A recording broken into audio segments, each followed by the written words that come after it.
Before we get started, I would like to be very clear that I have given 3 days worth of warning to the whole planet Earth of South Africans, wherever they may be. Many of them are in London, some in Germany, some in the United States, and of course, those that are there in South Africa. You received a link that would allow you to register to come on and represent your position. And so I want to make it very clear to the viewing public that the South Africans are certainly scared. And I don't blame them because the truth is not on their side. This website is peacetothesaints.com/debate. All you have to do is click register as debater, and it will allow you to be registered, and it'll provide you the link to join on at no cost whatsoever. In addition, I would like to state, because the South Africans are the most dishonest Black people on earth, they are also cowardly and sick. The reason that I say this is because they tell me, oh, hey, debate our leader. Who's your leader? Jacinta such and such. I said, oh, a woman is your leader. Very nice. So we reached out to her and said, we invite you to come and have a discussion with Marquette Devon Burton. She pretended as though she didn't see it. And that's because she knows that she cannot survive a discussion with A, real man, and B, someone who actually has mastery of the facts of the situation. The South Africans only speak of emotionalism because they are fueled by hatred. You will never hear South Africans justifying what they're doing with numbers. If you were to ask a South African, what percentage of your population are illegal immigrants? What percentage of the economy is controlled by illegal immigrants? What percentage, or even absolute numbers, of your jobs are taken by illegal immigrants? What percentage? Is it disproportionate, the percentage of those in jail who are illegals versus those who are not illegals? You'll never hear them use numbers because all they do are hype up stories that are mostly false. They use emotionalism, and they don't make any sense fundamentally. I'll give you an example. This is the South African psyche here. Oh, and mind you, if you are in the comments after this, and I trust them, South Africans will show up out of the woodwork, reply to them and say, hey, peacetothesaints.com/debate, you had a chance. 3 days he posted this, and mind you, I've done 23 million views talking about South Africans. I've gotten over 100 death threats from South Africans, individual death threats via email, Instagram, DM, Facebook, DM. I've gotten 13 emails, long emails. This is how I know these people are low IQ. This is very clear. Long emails trying to explain their position. There is no explanation for your hatred. There is no explanation for the fact that you skip over the whites and the Asians, your merchant class who owns your economy and owns your land, the land of your fathers, who abused your grandmothers. And for some reason, you want to deal with the Africans. There is no excuse for it. I will not read your 30-page emails, and I will not tolerate you in the comments. If they go in the comments, you reply to them and say, hey, you guys had a chance. You were scared. They rely on emotionalism and lies. There is no truth. There's no morality. There's no facts, reason, or logic. I want to take you guys on a small journey going back 11 years. Marquette, 11 years. That's a long time. Indeed, it is. So what you're able to see here is a video from the BBC, which is a respected mainstream news outlet. And this video is entitled South Africa, Xenophobic Violence Against Foreigners Spreads. Okay, that must be breaking news because this is reminiscent of what these dirtbags have been doing. No, that is from 11 years ago. Marquette, oh, thank you for bringing up history. Everyone else has forgotten, including the South Africans. So 11 years ago, you guys were doing the same thing. 11 years ago. Huh. So you've been having the exact same immigration problem for 11 years. If that is in fact true, then at this point it would be a government issue, right? Your government is perhaps to blame. But I challenge you to know that you're not having an immigration issue. You're having a governmental issue. You're having an economic issue. Your political structure is not overtly an apartheid structure. but your economic structure clearly remains such. What does it matter if you have a black president if the billionaires are white, all of them, and then one Indian? What does it matter if you have a black political structure if all of the people who hold your land are white? So for 11 years minimum, you guys have been doing the same thing, thinking that you're going to get a new result, which means that clearly in South Africa, maybe the nutrition is bad. Infant nutrition is very poor.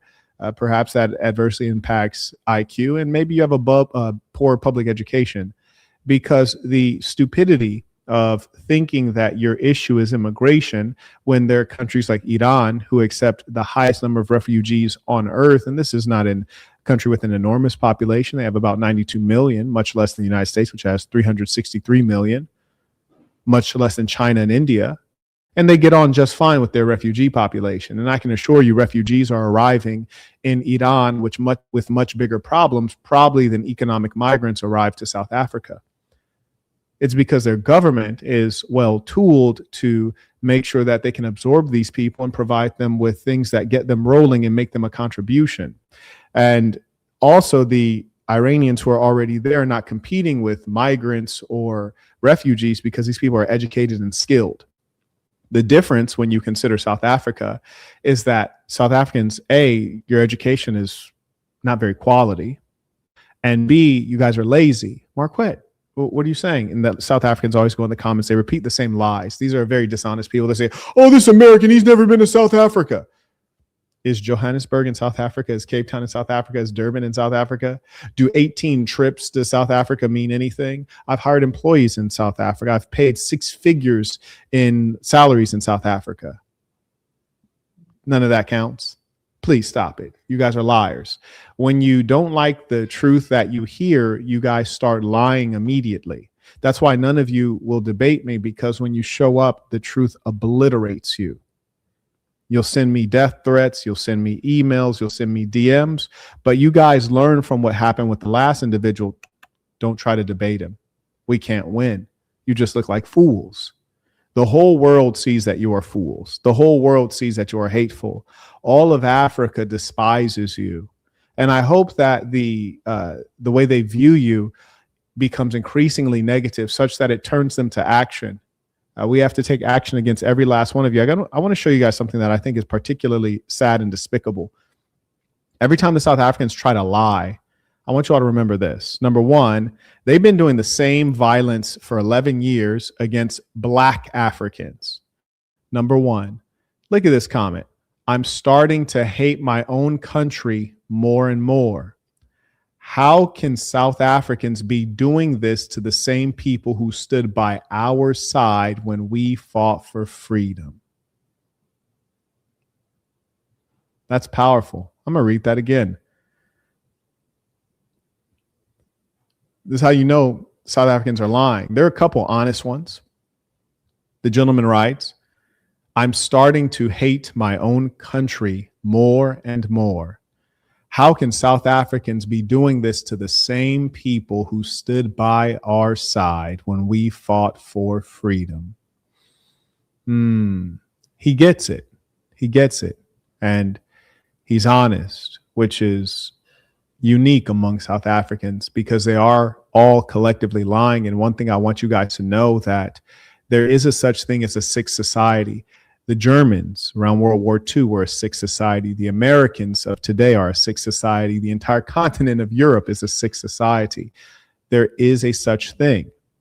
South Africa is a sick society. We see that the Western societies are failing first.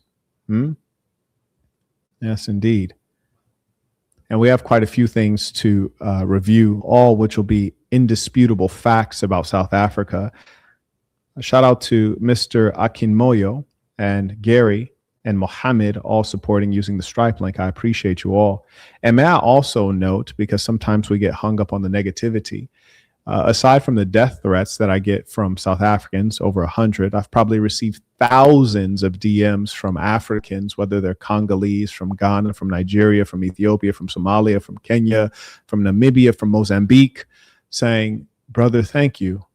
Thank you for standing up for Africa. Thank you for standing up for the Black people. Thank you for speaking up on these attacks. And some of them are in South Africa saying you are telling the truth of our experience here on the ground. Thank you for bringing light to this, because the South Africans try to suppress it and lie about it. Yes. Now also acknowledge T. He writes, happy belated Reflection Day, Saint. Many blessings and success to you. I appreciate you. And the success is continuing and carrying on. I can feel it. Now also acknowledge Iram. She writes, Assalamu alaikum. Hope you are well, inshallah. Appreciate everything you do, Iram. I appreciate you as well. Shout out to the Lady Saints. And I am very well in good spirits and in good health as well. And it's a pleasure to be doing this work, speaking on things that are absolutely critical. And I want to warn you all that consistently you'll see from people like the South Africans, which is to say those who are wicked and dishonest, they'll always try to call names and insult in the absence of having a logical argument. So never in the comments do you see the South Africans saying, oh, his facts and statistics are incorrect. They never say that. Never will they say his arguments are illogical. They could never speak on that. Instead, they'll say, oh, what does an American know? Well, I know more than you. Most South Africans have not traveled as widely in South Africa as I have. Almost no Black South African has offered jobs and put even a fraction of the money I have into your economy. And also, I know that your economy is largely broken because of your laziness, South Africans, and this is across all of the color spectrum, and as well as the incompetence of your government. I tried to go there and get $1 million plus spent within the space of 10 days. And I couldn't get a real estate deal done. And half the real estate agents wouldn't even return the contact information. I remember it as clear as day. I was there with my assistant from Eastern Europe, and we couldn't get a deal done. We then left South Africa, went to the Middle East, and she continued contacting folks and couldn't get a deal done. Laziness and incompetent. I hired 4 South Africans. Ended up, when the dust settled, I had 1 Black African and 3 coloreds. And it took so long to hire them because South Africans, A, were often underqualified. The ones that were educated wanted to have too much money. It didn't even make sense. Now, mind you, I was offering a generous salary. And then some of them were flat out lazy and brainless. I actually did hire 1 white one as well. So I actually hired 6 and 2 ended up getting fired. So the white one, when we would have team lunches, she ends up talking about like sexual abuse and stuff like that. I was like, listen, that's not work appropriate conversation. You're fired. Then the other one, a colored girl, she ends up getting fired and then begged for the job back. Or she didn't get fired. She quit. The first 2 days of work, we went on a helicopter tour of Cape Town. Great day. And then I guess her parents said, hey, tell me more about your job. And she says, oh, okay, well, this guy's in, kind of in the entertainment industry, shoots content and so on. And, I might be on camera periodically. And then her parents said, oh, well, we don't want you on camera. So then she quit. And I said, oh, no problem. I totally understand. Very next day, she's DMing me on WhatsApp, begging for a job back. I kid you not. For a whole 8 days, she messaged every day begging for the job back because she realized she's an imbecile and her parents are imbeciles, probably runs in the family. So in South Africa, it was actually quite hard to find people who are reasonably educated, have a basic level of intelligence and competence, and can be consistent and get to work. And the funny thing is, even with offering a very good salary when their economy, mind you, their economy has been in the toilet for some time, not only because of load shedding and that impact on direct investment, but because of sheer mismanagement.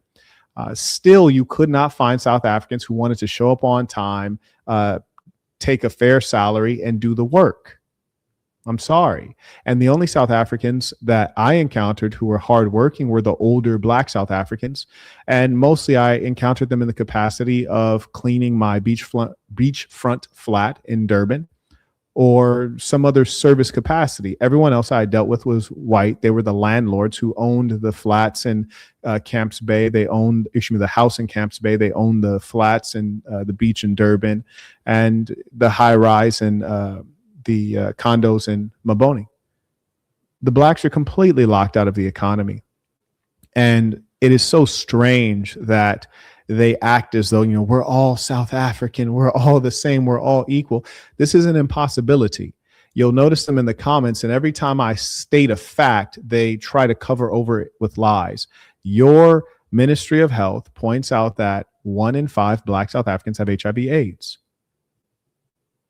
In addition, you have Julius Malema, who many of you foolishly believe in, and he promotes LGBTQ, which, mind you, homosexual intercourse versus heterosexual intercourse, there's 20 times higher likelihood of transmitting HIV/AIDS. So how much does he really like you? And also, where are his values from? Those are European values, not African values. And then when I point out that 20% of you guys have HIV/AIDS, then you say, oh, well, do you trust that? Yes, I do. It's your government's data. Oh, then they make another excuse. Oh, that's because we all get tested. Okay, great. Well, then that means it's accurate. So what's the issue? Well, the other African countries don't get tested. That's fine. 1 in 5 of you having HIV/AIDS is something you need to deal with. We're not talking about the other African countries. Then they'll start complaining. Well, why do you have to talk about AIDS? Like, this is about immigration. Well, this is about the issues. You guys are suggesting that the problem with the immigrants is that they take resources, educational resources and health resources. Well, one of your biggest health concerns is AIDS. It's a deadly disease. So surely you guys want to do something about that, right? And if you guys are all South Africans, shouldn't there be comparable rates of HIV/AIDS in all populations, the coloreds, the Asians, and the whites? The whites have an HIV/AIDS rate of 0.3 to 0.6%, not even 1%. It's nowhere comparable to what the blacks have. So it lets you know that you guys are still under apartheid. Yes, separate and unequal, with the whites far on top, and you guys are suffering. But for some reason, you don't seem to have any smoke or anger for the whites. It's very strange. It's very strange. We're going to get into, I want to look at a few more of these comments, and then we're going to dive in. I got a couple of pieces of information I'd like you all to see.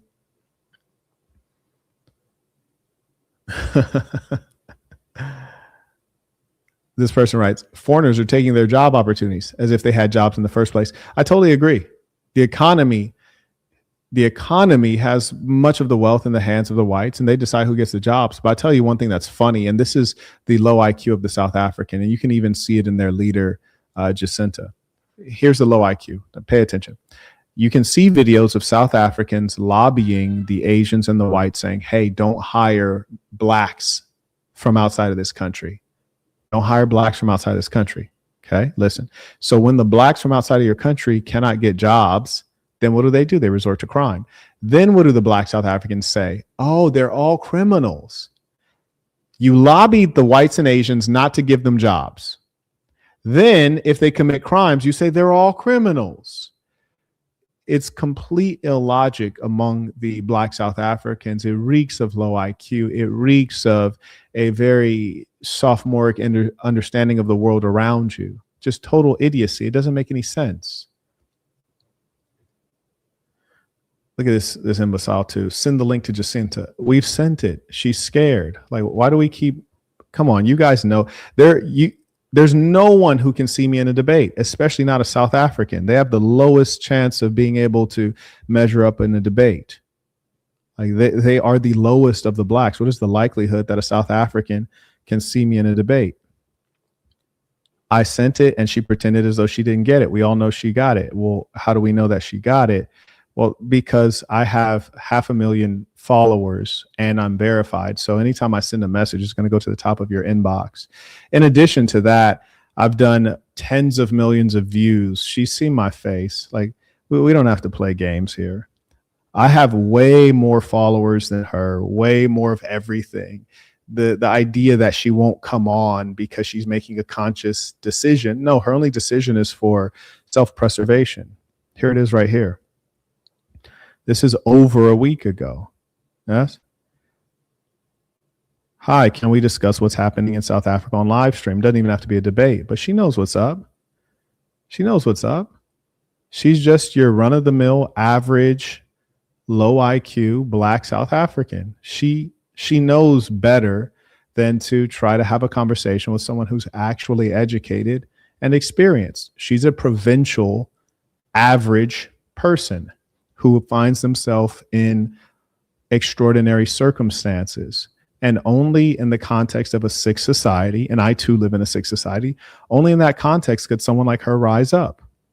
I mean, look at her and listen to her. If this doesn't reek of basic, I don't know what does. Let's take. Zuma. She's the leader of the. Okay, before she even says anything, I always encourage my black women, being that they are absolutely perfect, born that way, Wear your natural hair.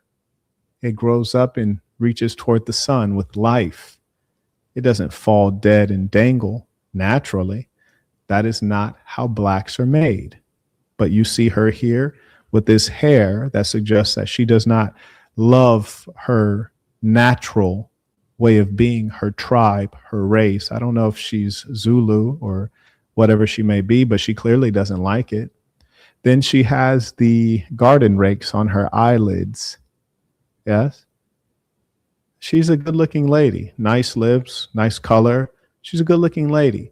She doesn't need that. So you could never pick her out of a crowd. She's a very average person. And then when you listen to her speak, you'll again observe that she's an average person, just wrapped up in extraordinary circumstances. And because you're allowing people who are not top shelf to operate with high levels of visibility and to have a platform, the South African people will suffer greatly because they don't have a superior mind on the task. They have emotionalism. It's also worth noting, and someone, if you'd be kind enough to send me the link, I can't use the TikTok link, but she used to have a Nigerian boyfriend. She insults the Nigerians and the other Black Africans who come to South Africa, whether they're legal or illegal. This is another lie of the South Africans. Just listen here. The South Africans say we have a problem with illegal immigration. Well, then why is it we see you guys going to people who own shops, foreigners, who have all of their papers in order, and then you try to force them to close their shops? If you have a problem with illegals, why is it that you go to your Asian merchant class and your white merchant class and you force them to not hire foreigners who have their papers in order? It's not about people having papers in order. It's about low income, low IQ, low education, Black South Africans getting mad at those who are easiest to swipe at instead of getting angry at the white man who runs your economy from not at least giving you a few more crumbs to get a decent education. Come on now. And I want you all to notice her pattern of speech. I talk about this in the Master Communicator course. No sentence starts with You can tell someone's IQ, at least some portion of it, by the way that they articulate themselves. Listen to how she responds when she's asked a question. Sometimes the slowness of the mind is expressed through the tongue. Let's take a quick listen at their hero and imagine a people so broken that their leader is a woman who is wearing a wig and fake eyelashes. March and March movement. Jacinta, absolute pleasure having you on. Thank you so much for joining us. Thank you for us. Thank you for the invite. No, it's an absolute pleasure. Now, Jacinta, I'm one of those Look at her looking down, lack of confidence. individuals that don't really read much into what people say on Twitter, but I just had a sort of a glance at it, and many are accusing you of being a tribalist. How do you respond to that? First word is and it's like, what are you looking for? Do you have notes on the ceiling? You wrote your notes on the ceiling. Extraordinary. This is the leader.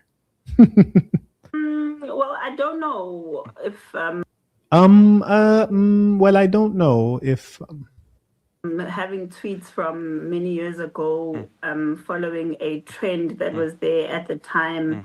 And at the time, Twitter was very, very liberal, unlike it is now. There was very little of people getting offended by tweets amongst us as different tribes. But I do understand that they might have hurt certain people and they might have caused people to feel a certain type of way. She's said nothing in 30 seconds. She's expressed nothing at all. She's scarcely been able to look straight at the camera, which would be akin to making eye contact if you're talking to someone in person. She's not like me with several screens in front of her and managing a whole tech infrastructure while speaking extemporaneously. Instead, she's having a simple one-on-one conversation and she's struggling to articulate herself. But I did apologize for that, and I continue to apologize for any hurt caused for that. However, I will never accept the label that I'm tribalist, because if that were the case, then I'd be tribalist to every single other tribe that we have in the country. It cannot be that a person is tribalist because they participate. No, you're not tribalist. You're an Afrophobe. You're not tribalist. You are an acolyte of the white South African. You don't identify under your tribe. I mean, you don't even like looking like what you are. You see, you are a black woman who would like to be a white woman. You are one who has forgotten your tribe and your race, and you identify under the false category of South African, which was created for you by the whites. It is a term that included them and you. And I think we can observe by your appearance that you have no real relation to white people.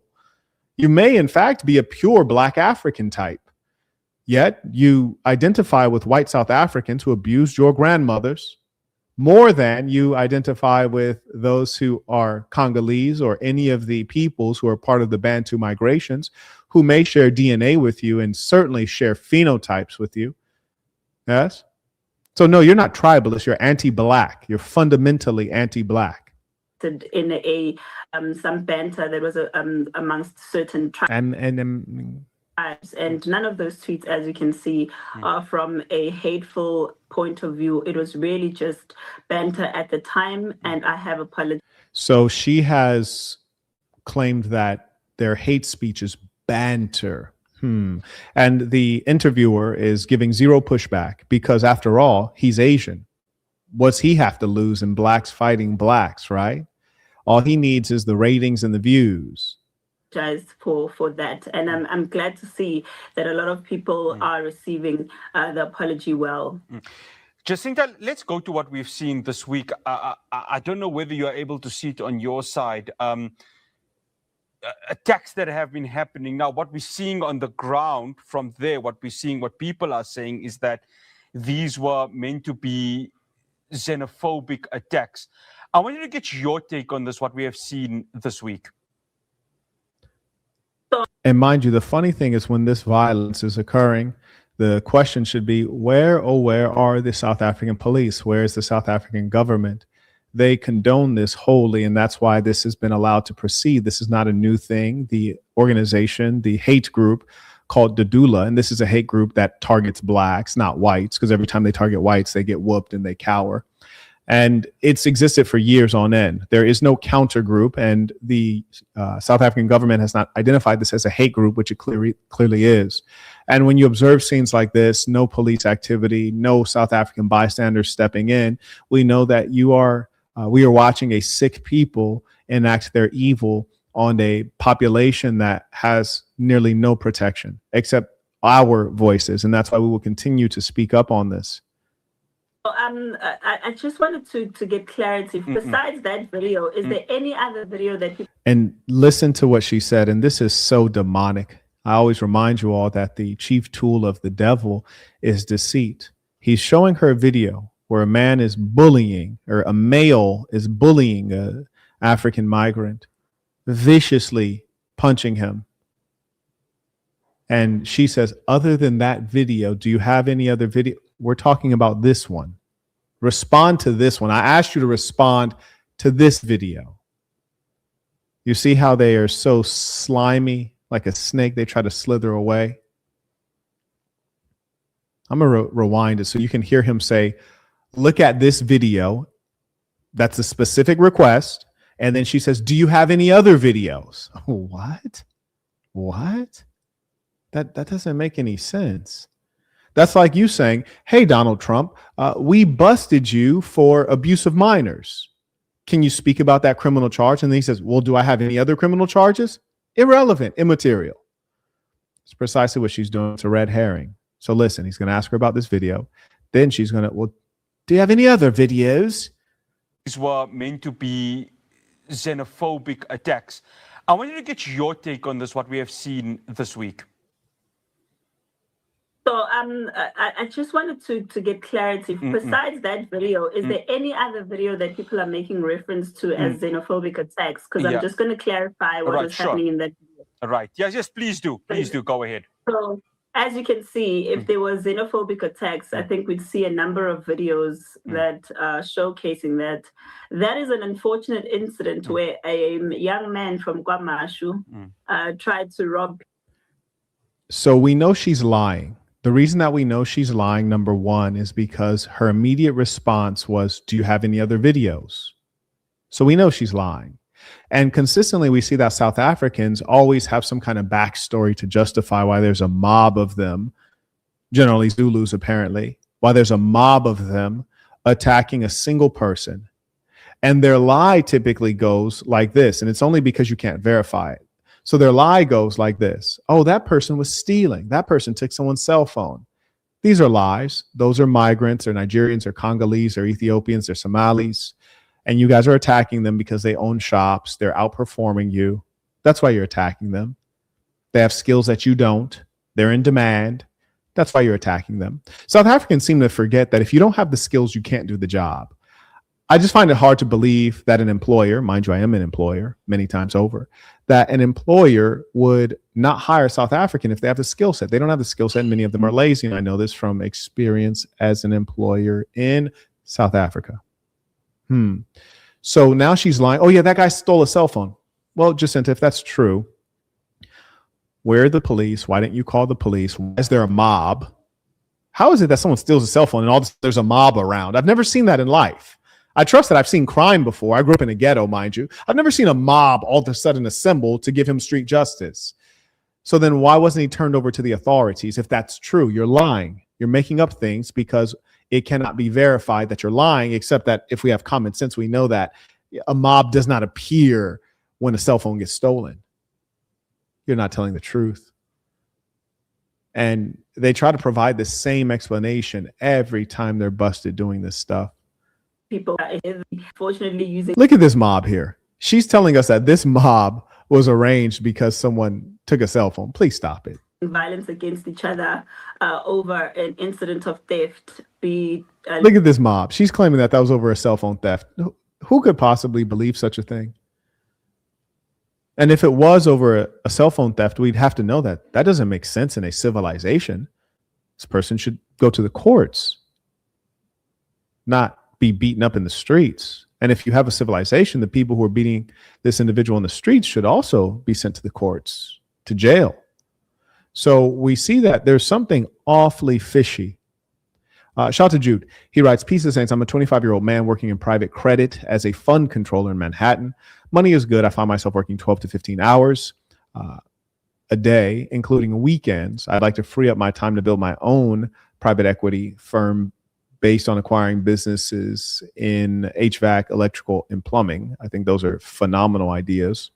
Should I first look for a new job with better hours to free up my time, or pursue my PE firm while working at my firm? Thank you for your insight." Generally, I think a straight line is best.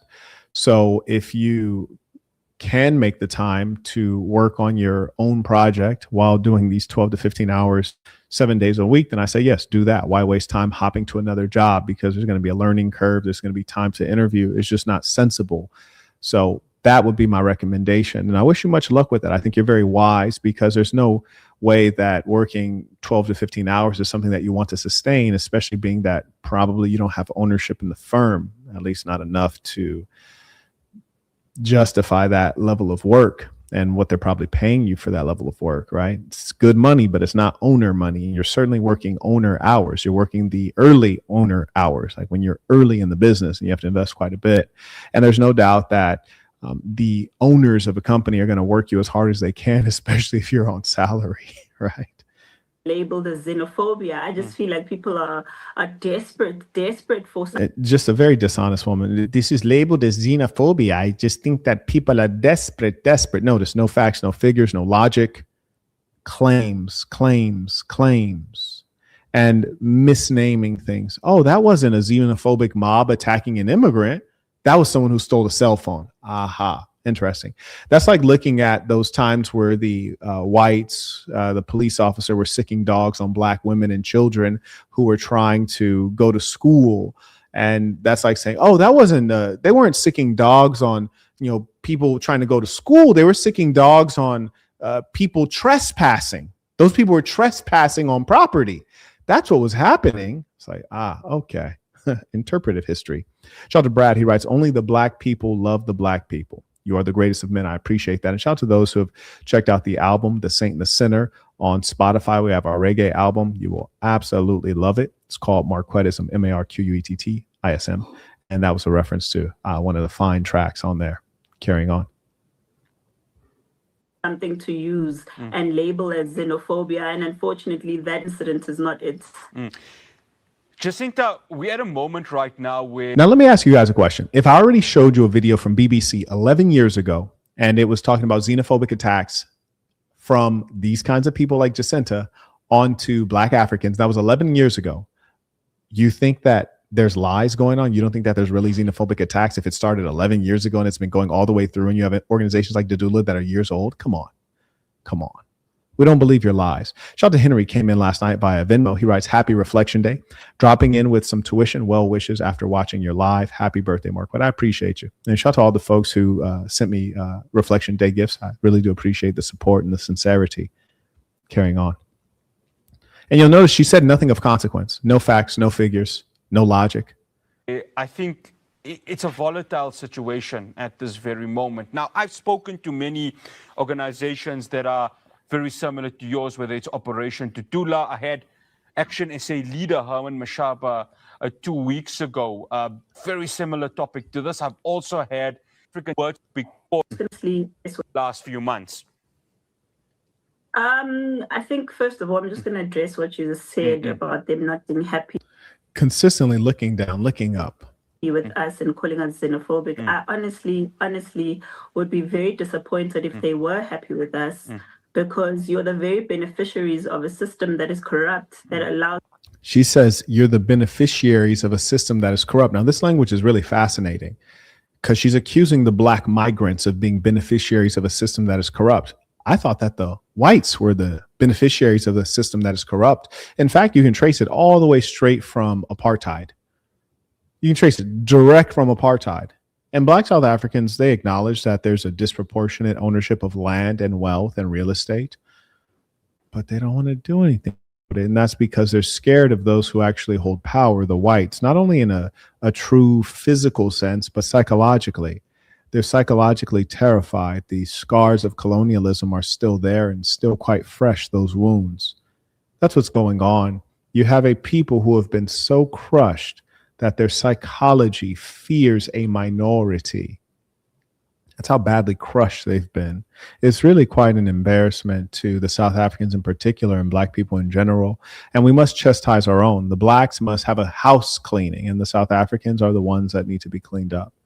For illegal immigrants to thrive and commit crime and behave anyhow in our country.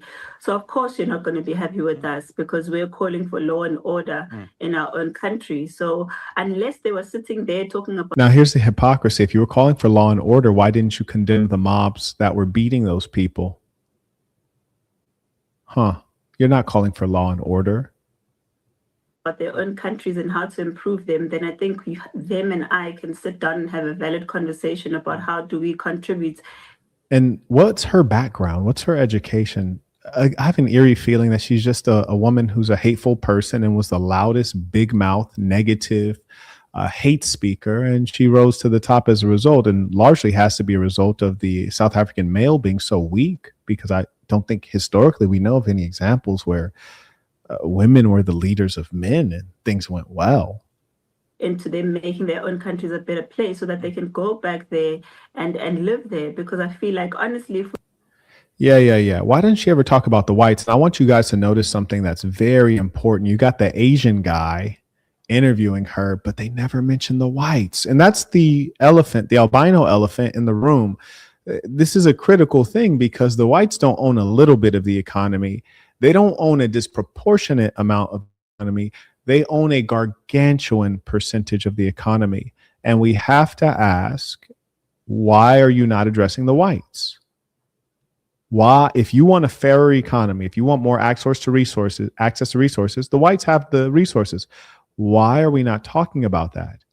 And of course, you're never going to hear that when the interviewer is Asian, because they also hold a disproportionate amount, and they're beholden to the whites as well. They're in the same position as the whites. So they're never going to ask the right questions. So they give her this softball layup interview. Not one time has he questioned the veracity of anything she said. To go to their country and be conversation, and even now with this issue of xenophobia that Nkwanazi called us Afrophobic, that is incorrect. There's no word in anything that he said that it even remotely implies that we're Afrophobic, because why would he want to meet with an Afrophobic group? I mean, we've got a letter from the police confirming that we work hand in hand with them to. You see, that's how we know that the South African government is complicit. She claimed that they have a letter from the police saying that they work hand in hand. I do not think that the police should be involved with a vigilante group. It's not sensible. It also only doubles down on the fact that the South African government is incompetent.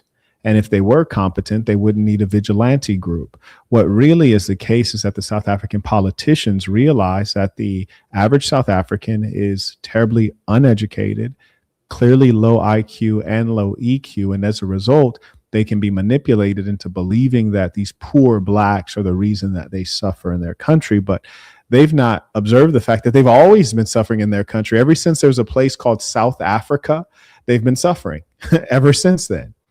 Shout out to Sage supporting the work. I appreciate you. I also acknowledge Rashid. He writes, how is their situation than xenophobia among white Americans toward immigrants in this country? Poor white Americans are doing the exact same thing to immigrants in America. Well, no, they're not doing the same thing because they're not organized mobs. It's actually the government, ICE. The government is doing it. So they're actually a touch more organized and efficient about it. Doesn't make it any better. The mentality is the same. And I agree with you wholeheartedly. But the comedy, especially in the American case, is that white Americans, the poor ones, they don't want to do the jobs that immigrants do. So it's just silliness. But yes, you're correct. I don't know if you think I disagree. We agree wholeheartedly on this. They're both fools. And I stated that these are both sick societies. And both of these societies are run by a wicked white population. But the only difference is that America is destined at this point to be run by a white population because they are the 60% majority. It's hard to unseat them. Conversely, in South Africa, the blacks are the overwhelming majority. So we can see that they're still colonized, and it's mostly of their own making. So there you go. And here we found another South African. And again, you can see the IQ is not there. He writes, you know nothing about South Africa. Nothing. I mean, that means 0%. I've been there many times. I've hired there. I've done more there than you, and I'd be more than happy to have a conversation. But again, as I warned you guys at the beginning, South Africans, they only come with insults, they come with anger, and they come with emotionalism. Never facts, never meaningful arguments. That's why they don't show up, because subconsciously they know that they are inferior. And so they don't want to come on and embarrass themselves. We put out the link. We put out the link to join on 3 days ago. We've done tens of millions in views. They all know the link. They all had the chance to come on. And they're saying these things out of frustration because their peanut brains cannot figure out how to get out of the truth. Like, the truth is clear and apparent. And they're trying to figure out, like, how can I shut them up? You cannot. Excuse me, I got to plug in this computer.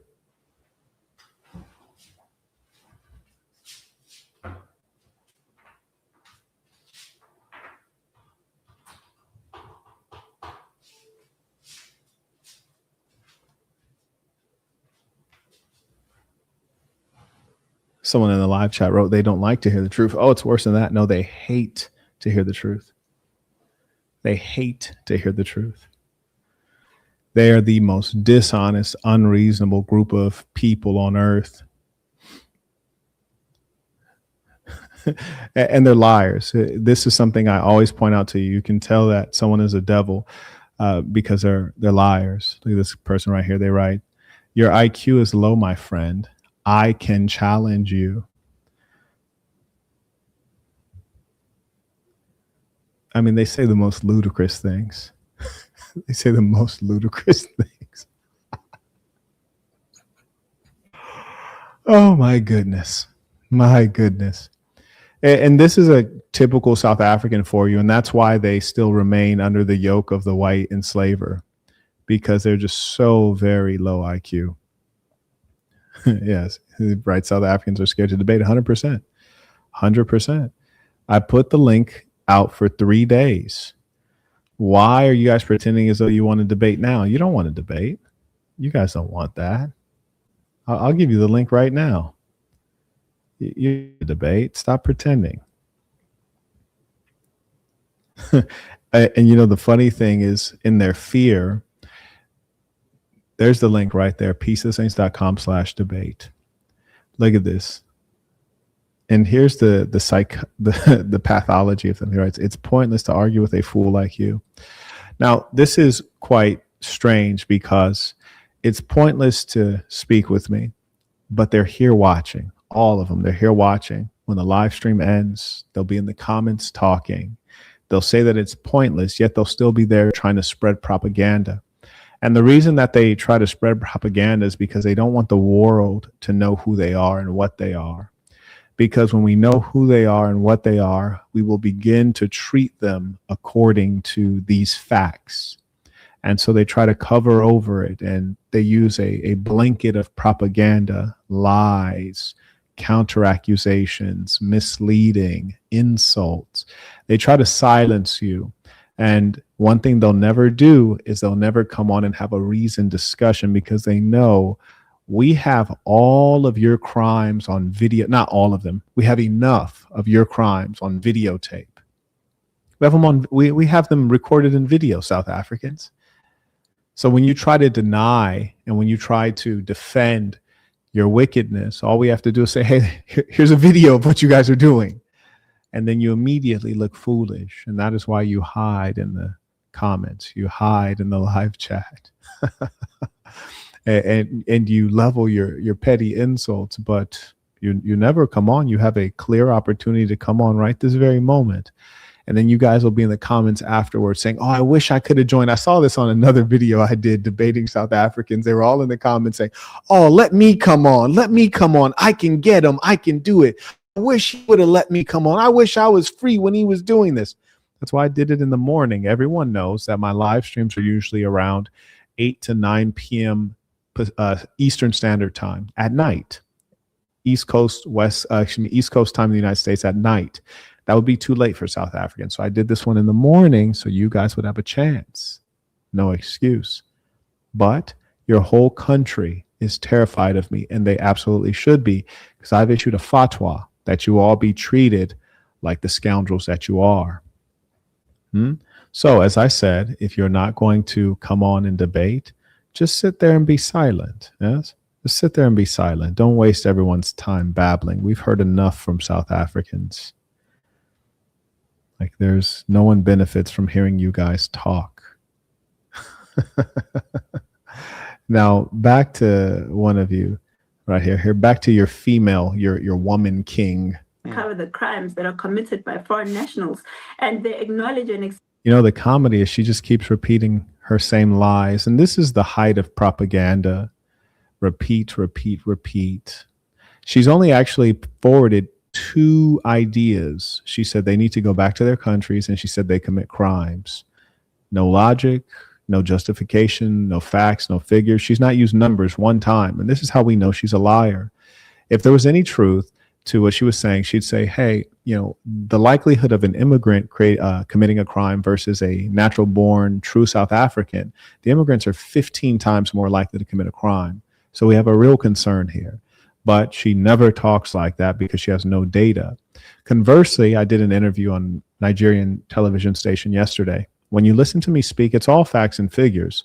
I said, why is it that Julius Malema promotes homosexuality when homosexuals are 20 times more likely to transmit HIV/AIDS, and you guys already have an AIDS problem in your country? We're using numbers. Why is it that blacks in South Africa only have 5% of the wealth of whites? Only 5%. Why is it that whites have 1.7 million rand of wealth in their household, median income, whereas blacks have 70,000 rand? Just huge drop off. You see, I'm using data every time that I speak, and this is different than when you hear these people speak because they're making up lies. Yes. And lies need no data. Lies need no studies. Lies, you just roll those off the tongue. May I also acknowledge George and Mr. Tabbitt supporting the work. Came in using the Stripe link. I appreciate you.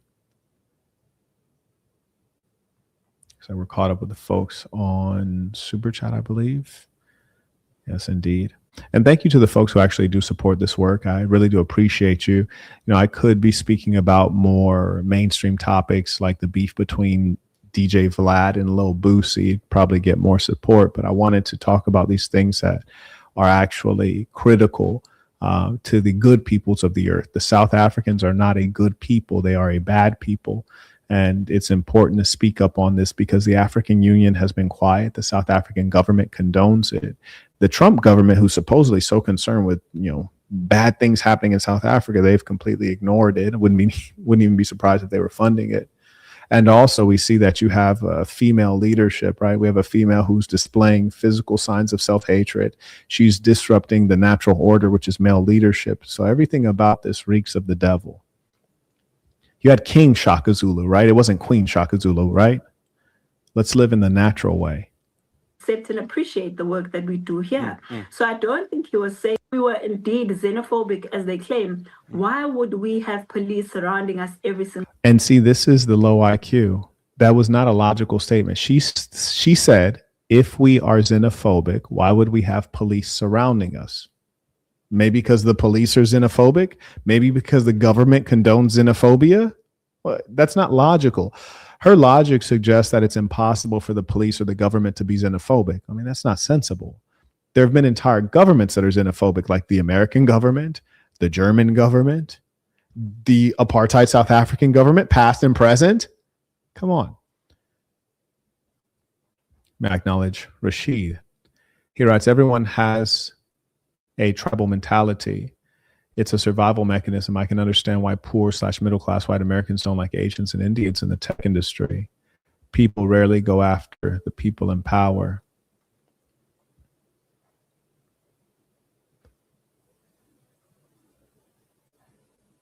Carrying on back to the woman king that the weak South African beta males follow. Time doesn't make sense. I just feel like people need to stop trying to use the word xenophobia to uncover what is actually happening in the country and what is actually happening. That's funny. That's like a racist thing. People need to stop using the word racist and figure out what we're really about. You're a racist. So like, why do you want me to not call you a racist? That's what you are. Continue, because then there's problems. They have more money. They want more money to solve the problems. Now we don't want to live in lawlessness anymore. We demand that our country's laws be respected. We demand that people who are in this country should be people who are documented, people who are here for a specific reason. We can't have, if you watch this. And her low IQ would be exposed so quickly if the interviewer asked her one meaningful question. If the interviewer said, you know what, Jacinta, I agree with you. In your estimation, if we removed all of the illegal immigrants, how much economic value, in dollars or rand, if you like, how much economic value would that bring to South Africans? If we removed all of them tomorrow, what economic value would that bring? And then she'd be like, economic value. She wouldn't be able to tell you because she is not an intellect. She doesn't have any think tank associated with her. No one's doing research. This is all based on their emotions.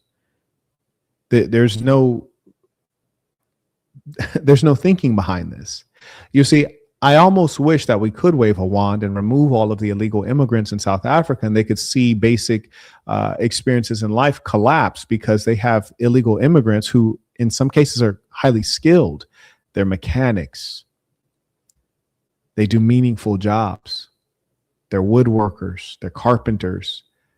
And then all of a sudden, when they're removed, they'll either not be replaced or they'll be replaced with South Africans who have inferior skill sets. You'll see your experience of your daily life decline. Goods and services that are quality will be harder to come by. It turns out that those economic migrants aren't remaining there for no reason. They are taking a salary because they're working. You guys are calling them criminals, but many of them are taking a salary, the overwhelming majority of them. Some of them may be criminals. Some South Africans also may be criminals. And I think that that should be dealt with. But the lies that she is forwarding are really dangerous, and they reek of what, the same mentality that the white Afrikaners and the Boers had toward the Black South Africans. And I can tell you, just like the Jewish people will not allow their people to suffer what they have in the past, I will not allow our people to suffer colonization again. And I don't care who's doing it, whether it's the white, the Asian, or in this case, the Black South African. It will not happen again. There will be no colonization. There will be no enslavement, and there will be no abuse of people because they're Black. And that is fundamentally what she is doing, because the idea of being documented by whom, according to whom? This is the system that the whites created. It's a white supremacist system. That land is Africa. That is the land of the Blacks. Their skin is their documentation, doofus. Just like if you're a Chinese person in China, your appearance, your phenotype is your documentation. You don't need justification to be on Earth. Shout out to Silk Lord writes, is South Africa dangerous for a pale white guy? No, sir. Work wants to send me there, and I'm worried about the crime rate. There is a crime rate, and I'd say it's more so in Johannesburg. You'll probably, I would hope, go to Cape Town. It's quite lovely, and you'll, trust me, once you get into Cape Town, especially the nicer parts of Cape Town, you will forget that you're in Africa. I absolutely promise you.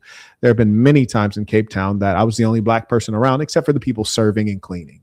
And we see that all the time, right? So you'll feel right at home, I promise you. He writes, I only find bad things about South Africa on the internet. What is your opinion?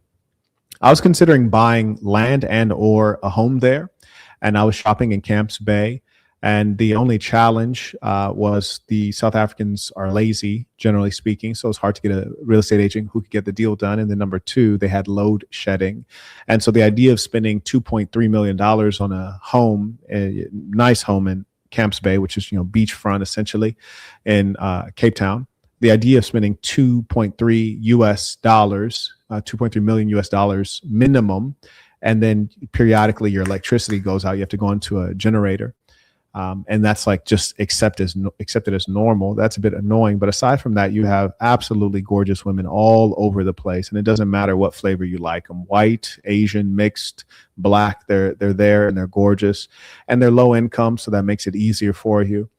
Generally, they're quite feminine, actually, in my experience. There are a lot of perverts there. They're very promiscuous. There's just no doubt about that. Very promiscuous women there. So if you're engaging the Black ones, you're going to want to wear protection, because, as I stated, 1 out of 5 of them, Black South Africans, have HIV/AIDS, and then the presence of this pestilence in the females is higher than the males. So you're going to want to take a look out for that. But I tell you this, if I were you, I would absolutely go. I think that there's some great networking to be done, especially as a white Brit or a white American. The whites there are generally well connected. They're quite friendly. And truth be told, I did have instances of racism going to restaurants in 2 occasions, but otherwise, the whites were very friendly and welcoming.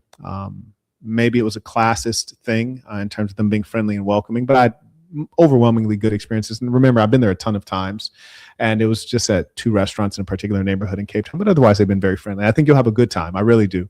And it's quite a beautiful place. It is. The weather is good. The Blacks are servile and docile. Labor is very cheap. So you can hire some Black mammy to clean your home, or a good looking young Black or colored woman to clean your home. So it's really cool in that regard. So I highly recommend you go. I think you'll have a great time. You'll be pleasantly surprised. Nothing at all will happen to you. And even myself, when I was in parts of Joburg, people were saying, hey, don't wear your jewelry. I wore the jewelry. I was out in the middle of the night, 2 a.m., 3 a.m., walking the streets. Not an issue at all. You'll be fine. Shout out to Arshil, writes, Peace of Saints, I sent to PayPal. Okay, we'll take a look. See what you got here. Oh, I see the PayPal right here. He writes, Peace of the Saints. This is unrelated to the topic, but are you going to do a business type of live soon? I would like it if you could give me some critique on my product website. Yes, I will. In fact, I actually did one yesterday morning. You may have missed out on that one. In a highly valuable business session yesterday morning. So I'll make sure we do another one soon, and we'll get the one from yesterday morning republished on the fan channel called Marquette for Business. Shout out to Ramon writes, tuition for the work. Peace of the Saints came in via Venmo. I appreciate you. Yeah, you'll be fine. Don't be scared. May I acknowledge Passionate Rebellion writes, why are Africans so in love with white people and afraid to confront them? South Africa is a settler colonial state where white people stole all the resources. It is because of education, the white education and indoctrination. And so they must be freed of that. That's why we have SAS in Africa. It teaches first about identity. And identity is hugely important. And there are a lot of things that Blacks fundamentally don't understand. I saw a video earlier today, and there was a white Brit talking about the importance of the British monarchy. And you may have those who are anti-monarchists and agree. It doesn't really make sense, especially if you claim to be a republic or a democracy. However, it does have great meaning in terms of the identity of the British people, especially the white British people, the Anglo-Saxons, because it represents the pride and power and wealth of your society historically. So it's actually quite critical to have figures that you look up to societally. The Black people tend to not have self-respect in this day and self-regard, and they lack patriarchy. And in lacking those things, we see that we don't have a power base. You see, it's so easy to destroy a people when they don't have that monarchy. And the monarchy can come in different ways. For example, if you look at the Iranians respected the Ayatollah. It's like their monarch. And because of that figure and how much he's revered in the hierarchy, that's why the Iranians have been able to hold together as a people, not abandon their leaders or their structure or their culture, and even fight a greater power, a superpower, no less. In fact, two powers, Israel and the United States. And that's because of that hierarchy and that monarchy and that patriarchy. When you lack that, it's easy to pick apart your people, to break them and fragment them and divide them. And that is what has happened many times to the Black peoples of the earth. They don't have a monarchy or a hierarchy, a patriarch that they respect and they stick to with religious fervor. The monarchy, this is a religious thing. You guys might think that it's not. No, that's religious because monarchs rule through what is called divine right. It is their divine right. They're right. They're meant for it. They deserve it. Divine, coming from God. So a very important thing that Blacks don't understand. That's why it's so easy for us to betray one another. And instead of us dealing with our own filth and our own criminals, we let the others deal with them. And that is problematic. You'll never see the Israelis surrender one of their own. They don't extradite. They deal with their own. They don't let others punish their own. And that's an important point of pride that the Blacks lack. And that's why we're dealing with the South Africans ourselves. The show on television that uncovers people who are doing drugs in South Africa. Jacinta, I've got one. Imagine you're a leader. One, I can barely see her eyes. They're concealed. But she's talking about a television show that uncovers drug users or drug dealers. Is this a leader? She's referencing a reality TV show. This is what happens when you let women lead. They're talking about reality TV. Extraordinary. And this Asian fellow is no journalist. What kind of journalist does not ask follow-up questions? What kind of journalist never pushes back on what is said? What kind of journalist never confronts with facts? What kind of journalist never solicits facts? So we know that this is a setup. This is a piece of propaganda. And you also have to be curious as to how someone like Jacinta, who clearly is a half-wit, is elevated. Well, she's handpicked because she is not a Black man who is strong and intelligent and will stand up for the people. She will fold and she will do whatever is easy, whatever gets her paid. And you guys might say, Marquette, well, why do you say that? Notice in Venezuela, They took out the man, the patriarch, Maduro, made him disappear. And then what was left? The female vice president. Did she fight for him the same way in Iran when they murdered the Ayatollah? Who was under him? Another man, an Ayatollah. He did not fold. He said, you Yankees are going to have to kill me too. Conversely, in Venezuela, when they took out the man and then there was a woman to lead, she was like, okay, America, okay, you guys can have our oil. You can have everything. You can have whatever you need. She started unbuckling her belt. What else do you want? I'm giving it all. Yes. I hope that you guys understand the value of my teachings, not only for today, but for all time. I tell you all to have large families. I tell you men to procreate in great numbers. You are great men, you are great women, and you absolutely should. You see, when the Ayatollah in Iran was murdered, his son took power, and his son followed in the way of his father. It's very important, and your family will stick by you. Your blood will stick by you. In the case of Maduro, when he was taken out, they put a woman in, and she just bent over immediately. Oh, yeah, she bent over immediately. And I can't blame her, but I can blame a people for putting a woman in a position that is meant for a man. You see, if anyone was to take me out, I pray that my tribe and my sons hold a grudge for all time, and they pursue that grudge until the heads of our enemies hang like lanterns all over. They should never let it go. They should repay blood for blood. I want the pound of flesh. And when you have that structure and cultural expectation, your society will not be violated because people will know if we mess with these guys, it's going to be an issue. That is a warlike tribe. Do not mess with that tribe. May I acknowledge Rashid? He writes, so can you admit that what's going on in South Africa very similar to what's going on with Black Americans? Black Americans are very xenophobic. FBAs attack Black Africans all the time. African American. Rashid, I invite you to come on and express yourself. It seems like you have a point that you would like to forward. I would be more than happy to have the discussion, Rashid. So just let me know. I'll send you the link and you can come on and express what you have to say. Moreover, Rashid, you state that Black Americans are very xenophobic. I would invite you to provide some evidence of such. Like, do you see the Black Americans have a doula-like group? Are the Black Americans on television hunting down Black Africans or Latinos or any group for that matter? There's no evidence of such. So what you have to acknowledge is that, it is the actions that matter. So one, if you're a man who understands English and is reasonable, which is questionable, you write, so can you? That's not the proper way to start a sincere, objective question. So can you admit that what's going on in South Africa is very similar to what's going on with Black Americans? I mean, this is the most idiotic thing you could say. The South Africans are organizing and committing violence, inclusive of murder. You've never seen Black Americans do this to any group in America, any group, including whites. Then you write, Black Americans are very xenophobic. Well, I would challenge you to provide me examples of such that are action-based, not words, but actions. What is the group called? What are the news clippings? I'd be happy to take a look at it. No problem. And he writes, FBAs attack Black Africans all the time. I challenge you to show me any evidence of this. This is completely false. He writes, African American AA, I don't know what AA is. Maybe you mean African Americans, is a matriarchy too.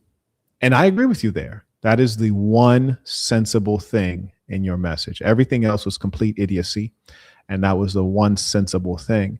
And because I am an honest man and a reasonable man, I acknowledge that because it's the truth, not because it feels good. It doesn't feel good to admit that the Black Americans are a matriarchy. It doesn't feel good at all. It feels terrible. But as a real man, I can deal with the truth. South Africans, they deal with feelings. Many of you people on here, you're dealing with feelings. I'm only dealing with truth. And because I rely so heavily on truth, I have no fear of bringing anyone on to provide their truth and substantiate it with evidence and arguments. But you'll notice consistently, no one ever does it. No one ever wants to do it. And every now and then you find someone shows up and they're merely a lamb for slaughter because the sword of the truth is very sharp. Where did he go? Where did he go? Did he disappear? Oh, pity. It's a pity. Final question for you. What about those who come from African countries, and I got about 2 minutes left, who say we want to make a difference to South Africa, we want to go ahead and contribute to the economy. What is your response to that they want to come here, assist in the economic aspects of the country, and just be part of the broader South African society? So this is how immigration works for us. And if I was to go to a country today, even if I was... This is how immigration works. Did we ever get her background? Was she like a government official on immigration? To go to a nearest country, Namibia, if I was to go to Zimbabwe, if I was to go to Spain or Russia, anywhere in the world. That's funny you mentioned Spain or Russia. In Spain, for example, are there like vigilante gangs that go around and abuse immigrants? I don't think that's a thing. So you're comparing your retrograde mentality, your country is backward. Your economy is backward in that it's the most unequal economy on earth. You can't compare it to the Spanish. You can't compare it to a civilization, not suggesting that the Spanish are civilized, but you cannot compare it to the Spanish. You cannot compare it to a civilization. You cannot compare it to most places because South Africa is the most unequal country on earth. And that's not my opinion. That's the data. So we consistently see that she's saying things that are completely unreasonable. She's comparing that which cannot be compared. It's incongruous. She's comparing a South Africa, which is the most unequal country on earth, to Spain. She's comparing a Western country to a non-Western country. She's comparing a country that is developed among many measures to a country that is wildly underdeveloped. You'll never see shanty towns in Spain. You'll mostly see shanty towns in South Africa. And I say that because I've seen them, like not on TV, in real life. In fact, I've walked through them, piss and sewage water flowing through alleys. You step over it as you walk through these shacks and makeshift homes. I've seen you guys living in piss and squalor up close. I could smell it. So this is not, these are not guesses. So I find it very comical that you would compare South Africa, the most unequal country on earth, where you have a huge population of uneducated, impoverished Black South Africans. You compare that to a white country that has a decent basic standard of living, has had an empire, is itself colonial. You do not compare the subjects to the colonizers because you guys are still very much so subject. She's a comedian, truly. I go there after my documents have those nurses come to my country to come here. And she's not once stated how, like, the discrete number of illegal immigrants, the percentage of immigrants, the numbers around the economic impact. This is a person who has been selected because she is easy to control, a bedwench. Claim that they're contributing to the country. Said you're unknown. Can you imagine a leader? She's speaking as though she's a statesman, right? She's speaking in the capacity of a statesman. She's talking about immigration. These are the affairs to be handled by statesmen. How could a statesman speak and not give one fact or figure? How could a journalist allow you to speak and not give one fact or figure? This is a show. This is the whites and the Asians creating this this whole theater to position her as the leader. She's hand selected, and to keep the Blacks fighting among each other. This is not the first time a leader has been picked and hand selected and then paraded around in front of the Blacks to keep them calm and silent. That was Nelson Mandela. Huh? Come on now. That was Martin Luther King. And eventually Malcolm X. Malcolm X started pure, then he went to the enemy side. I'll give you guys an example of something I find very strange about the South Africans. Today, Dadula, today, Jacinta, and all of these hate mongers, they chase down the Black immigrants. They even accost the Black children trying to go to school. And they are violent. But so strange is it that with the when the white apartheid government ended, they had a was it called Truth and Forgiveness Commission? They forgave everyone. They didn't hunt down any of the whites. They just forgave them. But they can't do that with these blacks. There's no forgiveness. There's no truth in whatever commission. So weird. These blacks did not abuse your grandmother. They did not beat your fathers down in the streets, but you take such a heavy hand to them. But you forgave the apartheid whites and said, oh, let's forget about it. We're all South Africans. We'll carry on. And just to double down on the hypocrisy and dishonesty of the South Africans, including that Rashad fellow, notice the floor is open, yet they do not come because they know the truth is here. Huh? Individual Rights, Black Skin, White Mask by Fanon is a must read. Is it though? No, it's not a must read. And shout to Fanon, brilliant man, but it's not a must read. Blacks don't need books right now. Books are almost dead as a concept anyways. And no, it's not a must read because no one is going to, half the people are going to read it, not understand it. The other half that read it and understand it aren't do anything. It's absolutely not a must read. Like, no, you'd sooner pick up a sword and achieve more for the Black Revolution than you would by picking up a Fanon book. How old is that book? Are we still stupid? Are we still dumb? Why do we keep doing the same thing over and over again? How old is that book? What is reading a book about to do for any of you? Especially a book written that long ago. The tricks are new. The deception is new.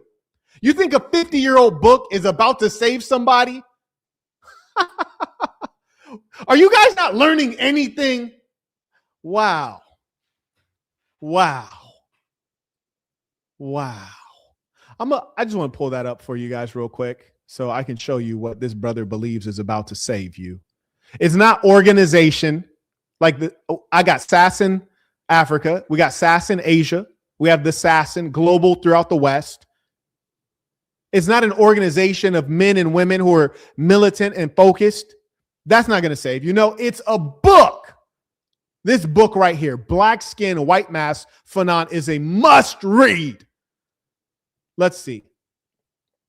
I feel like I'm back in the University of California, Berkeley, among a bunch of liberal coffee shop revolutionaries. Oh my goodness. I want to show you guys what's about to save you. I want to show you what is about to save Black people. Okay, here we are. Okay, let me enlarge this. I want to show you guys what is about to save Black people.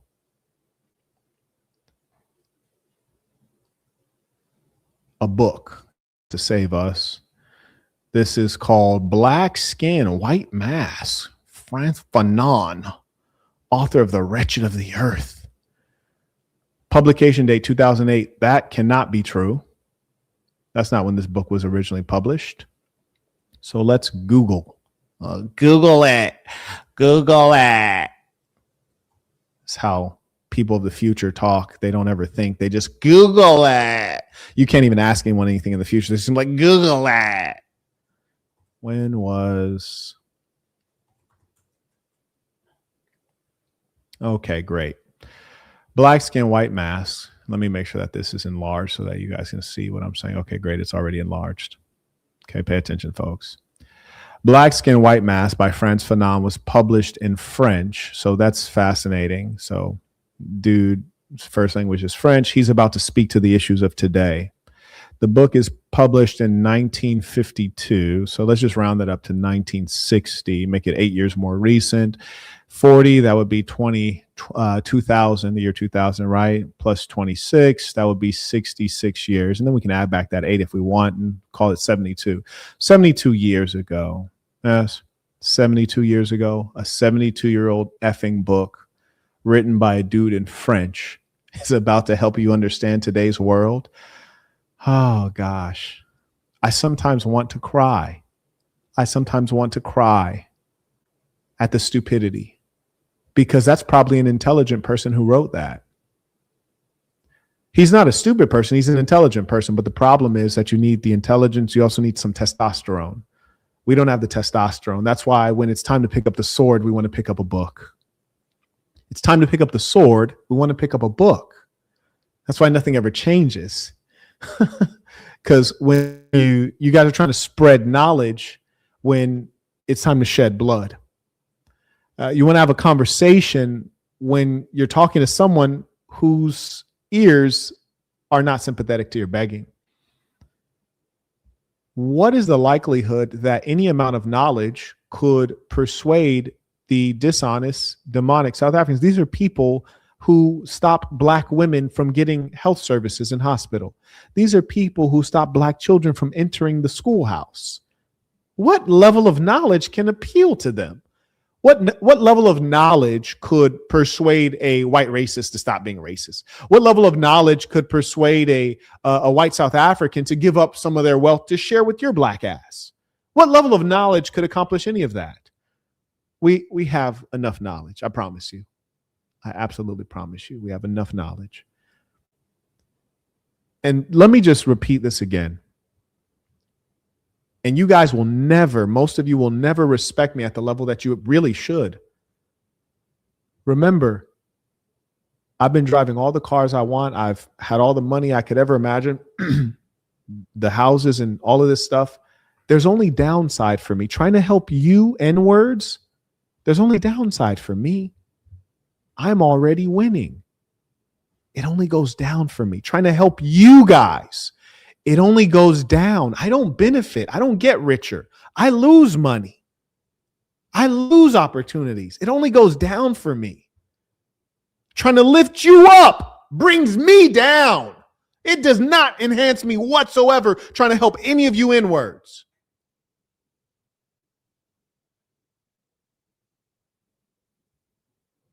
You'll never appreciate what I actually sacrifice. Probably won't even understand it. And you know what? It gets me so angry and it's so disappointing to hear you sit here talk about read Frantz Fanon. Oh, by the way, I've read that book. By the way, I've read that book. That's why I got mad, because I know what you're talking about. And not only did I read that book, I was in a class with 400 other people who read that book. Not any of them became revolutionaries. They became investment bankers. They became tech entrepreneurs. They became physicians, attorneys. Not one of them became a revolutionary because of that book. It turns out that it's not the intellectuals who make the revolutions. People might speak of Marxism, but once you understand Marx, you read Das Kapital, you read Nietzsche, you read Engels, you understand all this stuff, all this epistemology. And then you look at the actual revolutions, you'll find that the Russian Revolution was not a Marxist revolution. And you'll also find that Lenin, who was the actual revolutionary, now they have Marxist Leninism. Or is it Leninist Marxism? One thing we know it's not is Marxism. The philosophers are not ever the ones who wage the revolution in most cases. You're recommending books to a people who are in need of bread. You're recommending books to a people who are in need of swords. You're recommending books to people who are in need of leadership and organization. I bet the oppressors love you. The political structure loves you. You're another tool, just like Jacinta, you're a tool.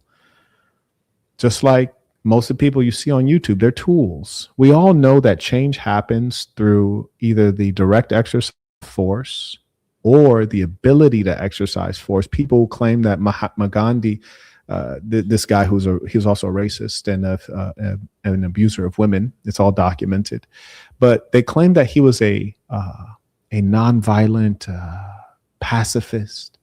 No, he was not. Marquette, what do you mean? He had so many people in India following him that it was very clear that if he was killed or if he decided to be violent or direct his followers toward violence, his mere word could make it happen. So the fact that he had organized such a high number of people who viewed him as a spiritual figure and would follow him with religious fervor, that is the violence, dummy. when you have millions of people that follow you and they will do what you say, you don't need to do violence. Everyone can tell what time it is. They know that if you say burn it down, it's getting burned down. So it's easy to be a goddamn pacifist when you got a million killers behind you. People don't understand. It was a show of power. It was latent power. Doofus. It's like so many people look, but they don't see. They look, but they don't see. They hear, but they don't understand. So many of you are confused. You don't even know the world that you're living in. I so often, almost every day that I try to help you people, I think, why am I doing this? I should just hire a new driver and get in the back of the Maybach and manage my stock portfolio, or come up with a new tech idea, or hire some more employees, or invest more in marketing and go lay up in lay up in the south of France. Just enjoy my life and my money. Why not? Like why not just do that? Periodically it's interrupted. Periodically it gets interrupted by. Anyways, I don't know. Bro said they need to read a book. Yeah, okay. And I'm just trying to figure out. It's like, Brody, the book was published in 1952. Nigga, it's not done anything. Why do you think in 2026 a book published in 1952 is about to change the world? Why do you think that? Like, why do you think that? It doesn't make sense. I guess that's just low IQ. And you guys might sometimes wonder, like, Mark, why are you so angry? Well, if you look at a graph of IQ, and you have so many people, they reference IQ. Their IQ's never been formally tested. Mine has. So I know where my IQ graphs. My IQ, the distance between my IQ and the average IQ is the same distance approximately from the average IQ to someone who is mentally challenged. It's the same distance. That's why I'm frustrated. Because I'm dealing with people who essentially, I look at you like you're one of those people going, slobbering on yourself. And I have to deal with you saying things that are completely idiotic. And you don't know that they're idiotic. And that's why it's challenging. I'm like, God damn. We let you people talk. We shouldn't. We should not.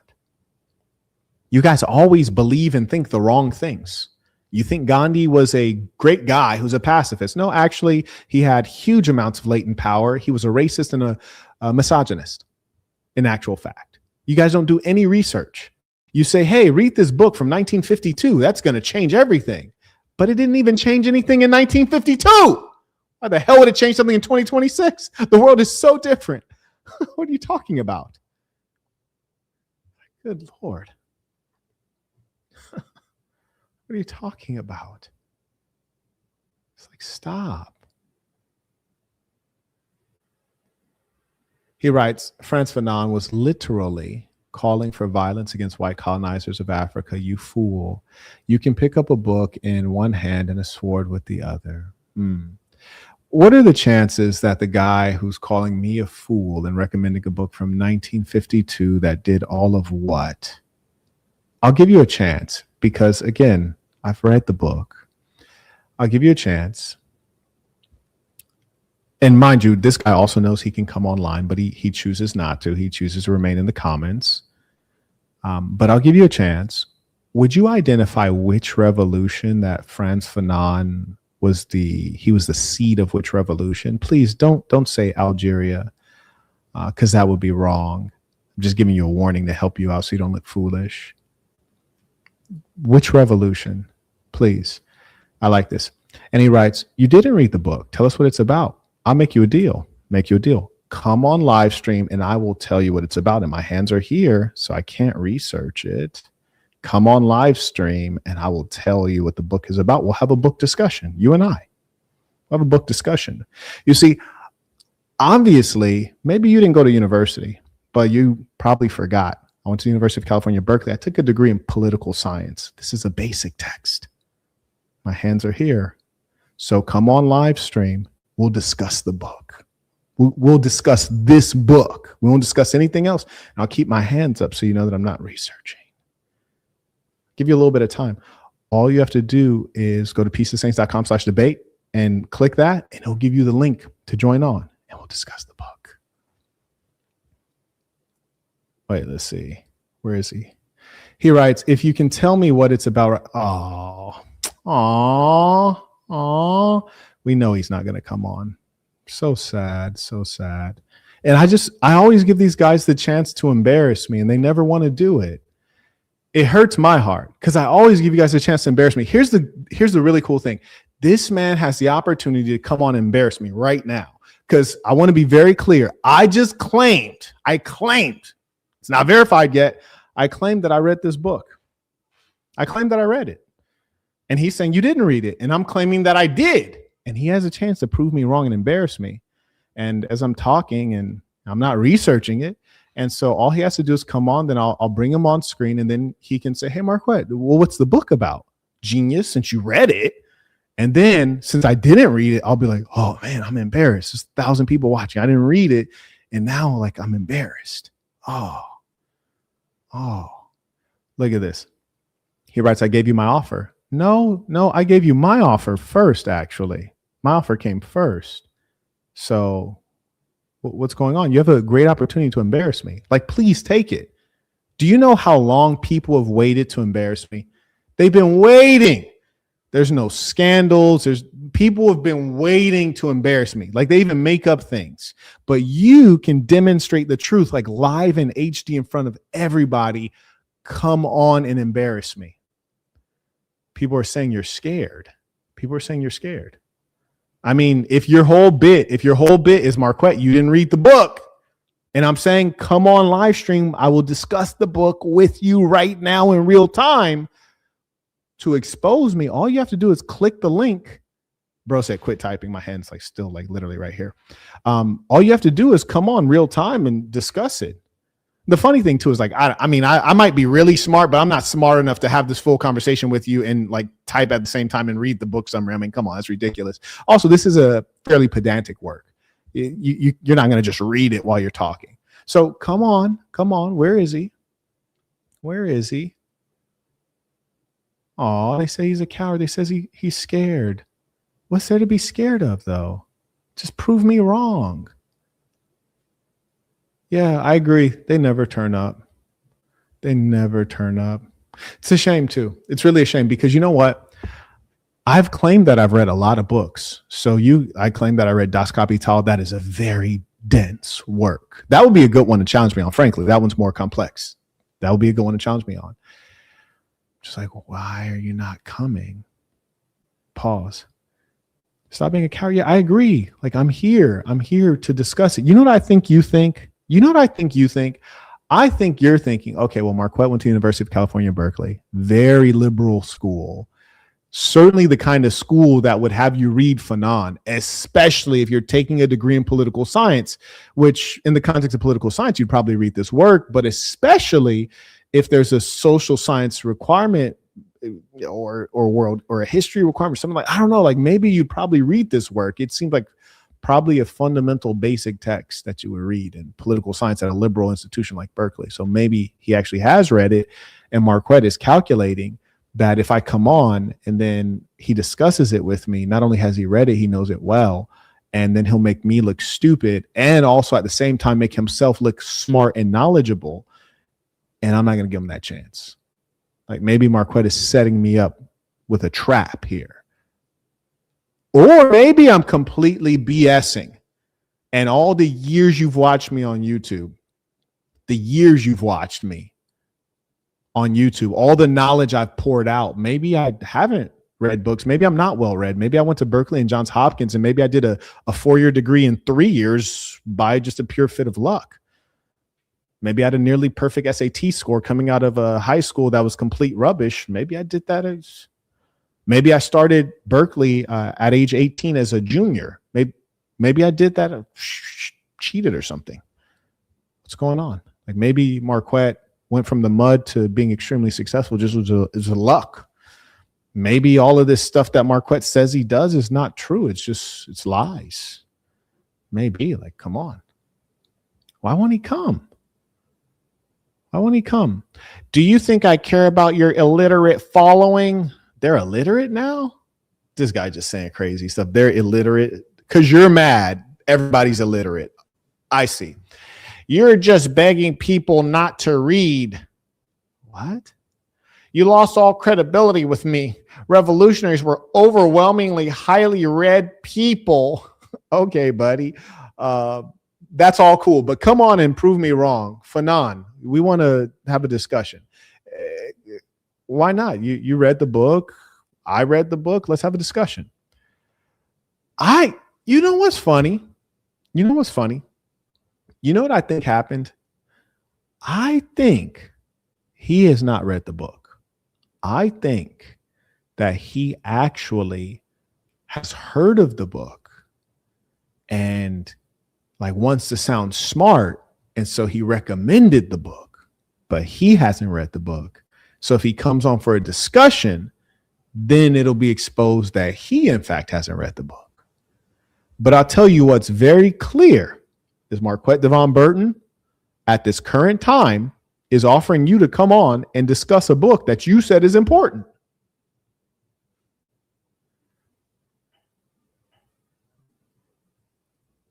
Come on now.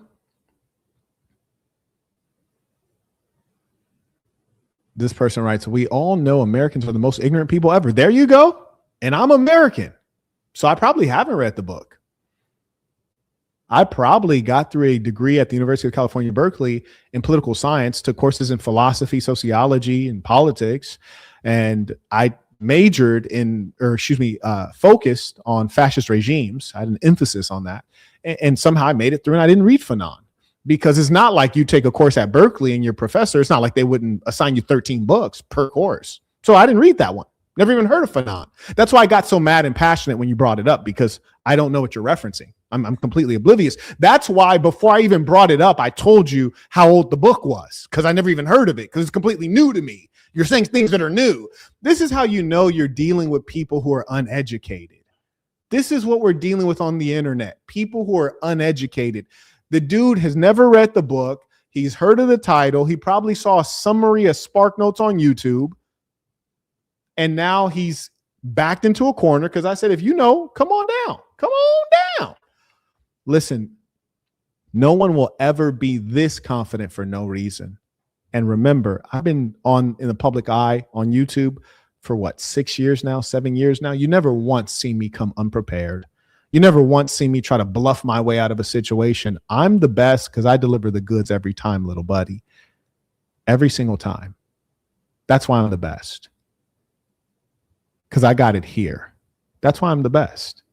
When you're a black man in America, you can't pretend to have the goods. You actually got to deliver them. You can't bluff your way to the top. You can't fake it till you make it. You actually got to make it. The reason you don't want to come on is the same reason other people don't want to come on. Because in your heart of hearts, you know that you are intellectually inferior. In your heart of hearts, you know that you are looking at someone who is way above your pay grade. And you don't want to test that out in real life. You have every opportunity. You can come on here for $0 and you can discuss a book that you said is very dear to your heart. Like one of my favorite books, for example, is Theory of the Leisure Class, one of my favorite works. If I mentioned this work to somebody and they trashed it and I said, oh, well, you haven't read it. And they say, yes, I have. Now I've read it and I know it well. And they said, well, come on, let's discuss it. Then I'm like, oh man, like I'd love to. This is my time to shine. You see, when I read books, not only do I read them, I know them really well. Like The Art of War by the Master Sun Tzu. One of my favorite works. I know them really well.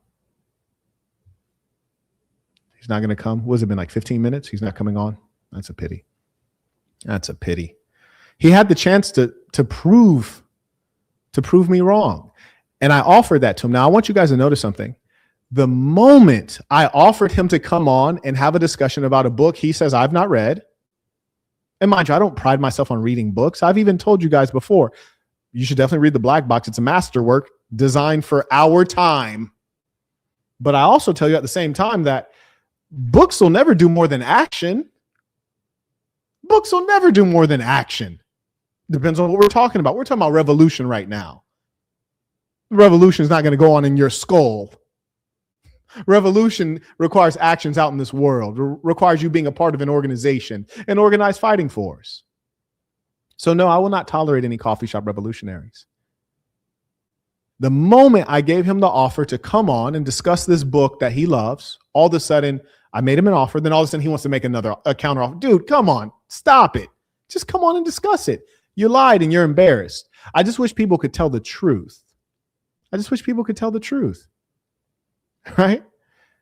He said, you can't bluff your way through a bachelor's and a master's degree, not at the #1 public school in the world, not at 2 top 20 universities on earth, right? Like, come on. Like silliness. And look at this person. Writes, why ban him from the chat? That's kind of corny. No, it's not corny at all, actually. He's creating discord and disharmony. We took out 10 minutes and he didn't even want to honor the audience. He instead insulted the audience, called everyone illiterate. Imagine calling 1,000 people illiterate because you're mad. So you start telling lies. There's no way he could possibly know if the audience is illiterate. There's no possible way. But it's because he's angry. And that's my whole point about these emotional males. They get angry and everything is emotional. Lies. Anyways, carrying on. And little buddy said that's kind of corny. No, you kind of have a low IQ. Because kind of is not a word. Why type words that are not words? I can understand in language and spoken speech, but why type words that are not words? Tensions linked to xenophobia are once again surfacing.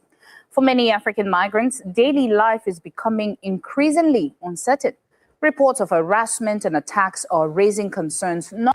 And you can tell from that woman's complexion that she's used skin bleaching products. So this is something that we focus on with SAS in Africa. And you're not going to read Frantz Fanon and then be like, oh, I'm going to stop bleaching my skin. That's not going to happen. Not just about safety, but about identity and belonging. This is not happening in isolation. Economic strain, unemployment, and political rhetoric are shaping. Bro, you are weak. If you get 10 punches off and dude is not even defending himself and you didn't knock his lights out, truly weak. Public sentiment. In that environment, migrants often become easy targets, blamed for pressure that are far more complex. The implications extend beyond. They're just firing on buddy. South Africa. They touch on regional cooperation and economic integration. And even one of them looks like he has a whip, which is crazy. They didn't brought the whip out on Brody. Insanity. Here of a shared African space. So to help us understand this, we're joined by a host of guests here. First off, let's introduce Convince Mlongo, South African activist. He joins us. And also Dagat Tola. This guy's an activist. Okay, interesting. General Secretary of the movement via Zoom is person. And here is it another woman? Why are women leading? Why are women keep leading these guys? That's how you know their society is sick. That's how you know they're sick. They've disrupted the natural order of things. They're being led by a female. It's another woman that showed up. Extraordinary. In the studio, our very own in-house South African, Inam Maso. Inam, thank you for joining Buddy's take on the instant monologue. And reading some of. Thank you very much, host and your. Yeah, that's a masculine guy right there. Yeah, it looks like he's well built, super masculine, great posture. Psych! Host in this thing. I think it's Afrophobic, basically. It's not. Yeah, has a ton of bass in his voice. Very masculine dude. This is the guy we want leading, and this is the guy we want to listen to. Where's the testosterone? Boy, the world is getting dark. Sheesh. Shout out to Wayne, comes in supporting the work via PayPal, writes peace to the saints. May I also acknowledge via Venmo. Shout out to Das, he writes peace to the saints, to the big homie. I hope you're doing well. I am doing fantastically well. Thank you for asking. Thank you for supporting. Andre writes tuition. It truly brings me joy to see the Assassin grow. Your hustle is truly inspiring. I'm grateful to be part of this movement. Keep winning, Mr. Burton. I appreciate you. And we all shall rise together. Wealth through unity. Shout out to Carter. He writes, I believe the black folks in places like South Africa are afraid to be shunned by the Western world like Haiti was for ending their subjugation. This is why unity and organization is so important. And shout out to Haiti. I also acknowledge, okay, it looks like some of the saints asked a question on wisdom. So we'll check that out and we'll go ahead and play this very masculine black fellow here. Xenophobia. I think we're giving it a wrong term because it's not directed to all illegal immigrants in South Africa, but it's only specifically directed to black Africans that are in South Africa. And it cannot be tolerated. I don't support this thing, and I'm scared that this thing will tarnish our relationships with other African countries. And as South Africa, our economy depends in African countries. Listen, I'm not clear, and this is just a note to all Africans, respectfully. Actually, I don't care. But why are the accents so heavy? It's like you're speaking English. You need to speak English like the country that English comes from. I hate when I'm listening to people speaking English who grew up on English. I'm like, I still don't know what you're talking about. And I can only say so much because the South Africans have already given me death threats and all kinds of threats. We've got most of our companies that are working in other African countries. This guy's hard to listen to. This guy's hard to listen to. Noted as the composition of the population. But what you also must realize is that we've got 23 million conversation of what we must lead with, because if South Africans were on 100,000 people are supporting this. Would affect all. Where you stand on this issue? I think that firstly, we must appreciate the fact that this is a very complex issue. It is. And that's why I don't like listening to women talk. He says, where do you stand? And this, at first, we must appreciate that this is a very complex issue. I didn't ask you all that. He said, where do you stand? First, we must not one-sided at all. And I think to give it a particular name is also quite problematic. If my colleague who has said that there's a very small or tiny minority of people in South Africa who are xenophobic or Afrophobic, I think that that is what we must lead with, because if South Africans were xenophobic or Afrophobic, we would have not had migrants come into South Africa at all, irrespective of where they come from. Okay, so this is complete rubbish. She's saying that we're not xenophobic, we're not Afrophobic, because if that, then this, well, where is the organization that is stopping the hate groups? And also, why is the doula not registered as a hate group? Why are your terrorists, and that's what these people are, terrorists, why are they not being prosecuted? You see, the thing with South Africans is that their concept is, well, if I'm not out actively beating the migrants, then I'm a good person. Oh, I'm so sorry. That's not how that works, dear. No. You see, because if I was out at a park and there were a man who started laying hands on a child in violence, because I'm not there doing it with him, that doesn't mean I'm a good person unless I stop him from doing it. That is what a good man would do. There is no neutrality here. It's you are a good person or you are a bad person. To be inactive where you see wrong and evil within your country, you are a bad person. I don't respect you. And her whole argument is, oh, it's just the minority of people that are attacking the migrants. Most of us are not xenophobic. Well, if it's the majority, how come the majority hasn't stopped the minority? You have the numerical advantage. You have all the strength. If the majority is against xenophobia or Afrophobia, why haven't you done anything? They come from Europe or anywhere around the globe we would not have had those people being here. So I think that we must locate the conversation around that. The reality is this way. The reality is that there are economic pressures in South Africa. He speaks about 66 million. I want you guys to notice something that is always true with these blacks. They never mention the whites and the Asians controlling the economy. Never do they mention it. It's weird almost. It's like their program. And it's the albino elephant in the room. They control over 80% of your economy, but you just never mention it. So weird. South Africans. Like, hold on one second. If this was a white country, any white country, pick one. If this was Britain and black people control 80% of the economy, they'd be talking about it. If it was America and black people control 80% of the economy, they'd be talking about it. But why in Africa, when whites control 80% of the non-blacks control 80% of the economy, that like we just pretend as though that's not the case? That's how you know these people are liars and they're handpicked and they have a script. This is Mandela all over again. It's Mandela all over again. Who are noted as the composition of the population. But what you also must realize is that we've got 23 million of those. And I don't want to hear about Julius Malema because he is also a puppet of the whites. Marquette, what do you mean? Yeah. If you're a black person promoting LGBTQ in Africa, you are so far from African values, it's not funny. And not only was he promoting it in South Africa, a place with extraordinary level of HIV/AIDS, he was promoting it in Uganda. It's like, bro, you're not even Ugandan, you little rascal. So no, we do not like him. And I hope that the whites in the courts that rule South Africa lock him up because he's a poison. You do not promote that to the black people. That leads to non-procreation.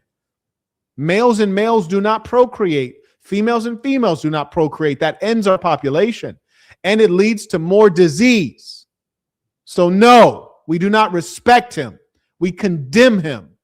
Who are unemployed, who are not gainfully engaged in society. And many of them, in fact, the very large. You'll notice they never talk about poor education. They never talk about lack of skills. They never talk about the whites. Large group of them, over 60% of them are young people who have absolutely no hope for the future, who are absolutely disengaged in both the political process, the economic process, and the social processes in terms of civic movements in our country. A lot of them, if you drive around the streets of townships like Alexandra and. By the way, again, my live chat is not a place for debate. You do not disagree with me or debate me in my live chat. You debate on screen. The live chat is not for that. So either you come on screen or don't engage it. Soweto and everywhere, a lot of them have resorted to being on drugs and smoking hookahs and really have got the faces of hopelessness. And so for us to not appreciate the circumstances under which they find themselves, I think that it's a very narrow. She said all of nothing. Total bore to listen to. They must have a true lack of talent. They can't even find good puppets. Anyway, South Africa is trending. Why is that? Are they trending for having great education and a reliable electrical grid? Absolutely not. South Africans block children of black foreigners from entering schools. And you're trying to tell me these people aren't devils? You couldn't tell me these people aren't devils. Here's the video. You couldn't tell me they're not devils. You couldn't tell me that my eyes deceive me. Here's the police. What good are they? Here's school children being harassed. The police are doing nothing. They're walking casually. 0 arrests made. They condone this filth.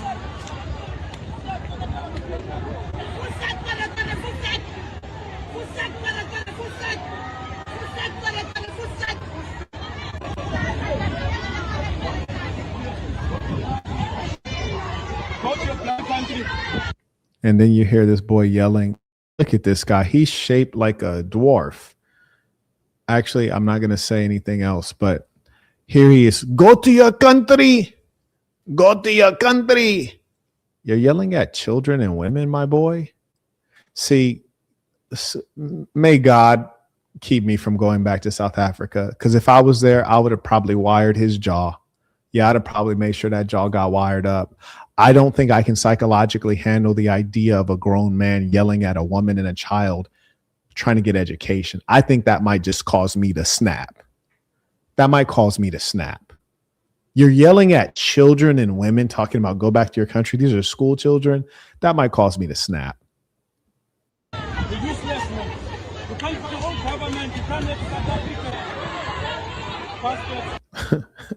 You have to have the military there to protect children coming from an education. Madness. Boy, we've never seen them say anything like this to whites, have we?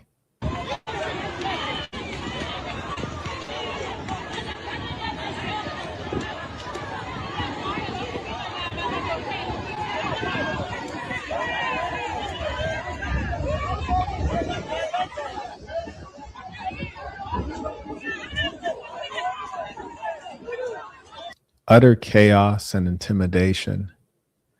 You cannot tell me that these are a good people. Their evil is on display for the world to see. They try to cover over it with lies. What lie will you tell about this, South Africans? What lie will you use to hide your deeds that have been recorded for all time? Shout out to Ms. Quick. She writes, hello, Mr. Burton. Please don't let anyone break your spirit. We need you more than we need most human beings. Peace. Appreciate you. Peace of the saints indeed. May I acknowledge real to real rights. Peace of the saints. Do you consider what is, I think you might be missing a word there. Yeah, I think you're missing a word. May I encourage everyone to proofread before you write out your questions? I'd be very thankful, especially when I'm doing you guys favors, in as much as you see at the bottom of the screen, it says $20 plus question answered. I try to answer all of your questions, even if it's not $20 plus, which is like the posted policy. Like if you take out the time to just like proofread your question, because again, I've said many times, I don't want to look like a fool because of you. Like if you want to make yourself look like a fool, that's fine, but just proofread your question. Don't use acronyms. Write out what you're saying so that everyone in the chat can understand you. This is also true when you write a business email. You want to make sure that you're understood and the busy person reading your email has a chance to actually honor what you're saying.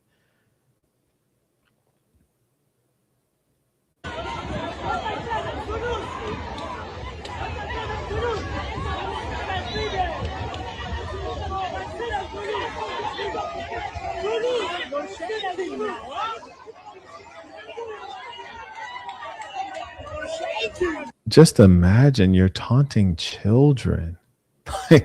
You're taunting children. That's sad. This is so sad.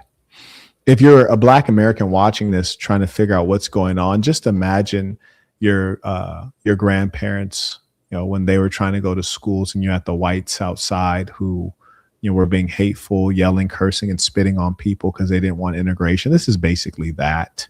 Apparently the devil wears many skins.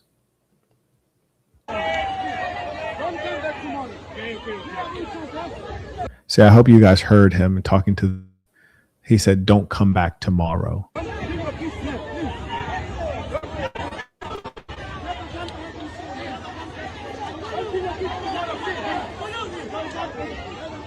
Police are just there letting it go on. This police officer shows like the general, his body is a representation of South Africa. Bro, thick, what is going on? Bro, thick, why his underwear look too tight? That is madness.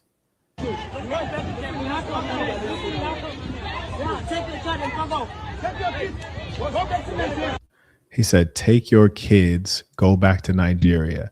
Now, we've all done some cruddy stuff, but to be standing around school children yelling out, take your kids, go back to Nigeria. That's pretty cruddy. Like you couldn't, like, how can you defend this? Any South African want to come on and defend this? No, I don't think you do. I don't think you do. I think that's why you guys are going to wait and then get in the comments afterward. Let's watch a little bit more evil.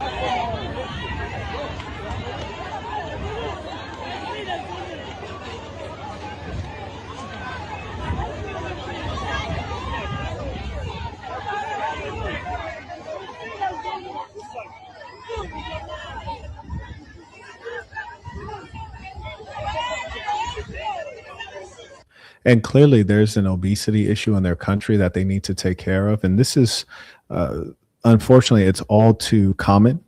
And this is something that shows mental health issues. It is a representation of a sick society.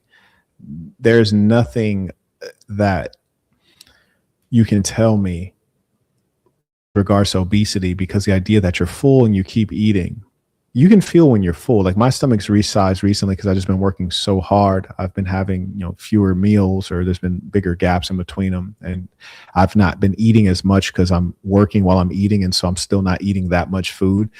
And, last night there was a really good dish was made. And I ate half of it and I felt like I was going to yak because my stomach was full. Like I can feel when I'm full. I thought I was going to yak just because I filled up too much. And it was not even a big portion. But the idea that people become fat, you're eating more than you should. You're stretching your stomach and your body. And this is the height of mental illness. Not the height, actually, there's many heights, but this is an example of mental illness. It's a manifestation because you're destroying the self. It's self-harm. Obesity is self-harm. And it's also an embarrassment. How are you not embarrassed to look like this?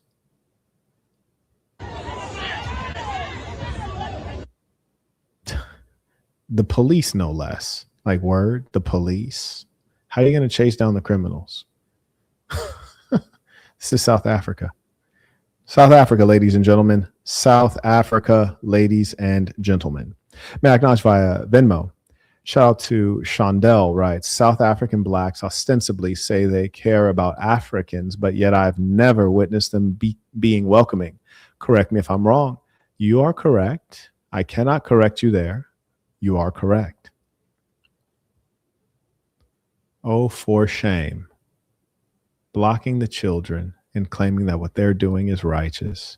You also have a situation wherein South Africans will say, oh, well, if protecting my country means I'm xenophobic, then I'm xenophobic. That's when they just relent to accepting that they've been rightly named. And instead of stopping their behavior, they instead try to change the definition of the word xenophobic. You see, these are the strategies that they utilize. Try to change the definition. Ladies and saints, it has been a pleasure to have this time to engage with you all. And if you see any South Africans in the comments, and I assure you that you will, probably just flag their comments. Don't even engage with them because they're not honest people. I posted it 3 days in advance, the link to debate. You saw South Africans in the live chat. They could have came on to debate. All they're doing is forwarding propaganda. They don't want the truth to come out. This is them committing hate crimes, crimes against humanity. So don't engage them, and we'll go from there. Oh, yes. And by the way, I was on a Nigerian news network last night, and I saw that the South Africans tried to come in the comments and make detracting statements. And what we don't want to do, we don't want to make their comments top comments by replying to them. Instead, if you ever see me make a comment, hit the like button, and you should make comments and hit the like button on all the positive comments. So those are populated as top comments, because what they're trying to do is gain visibility for their lies, and we cannot help them. We must make sure that their lies are invisible, and they're working really hard. And I want you guys to know this. This is the truth. Commonly, hate is much stronger than love. If someone hates you, they're going to work much harder against you than someone who loves you working on your behalf. My hope for all of you is that we can make love stronger than hate, that we outwork the haters, we outwork the wicked people. We do what is necessary. And for those of you who already supported the last 2 interviews that I did and been on there, hitting the like button on the comments and making positive comments, I really do appreciate each and every one of you. So I thank you for that. And may we continue with this movement. The ism is spreading, and this is our year. Until next time, peace to the saints.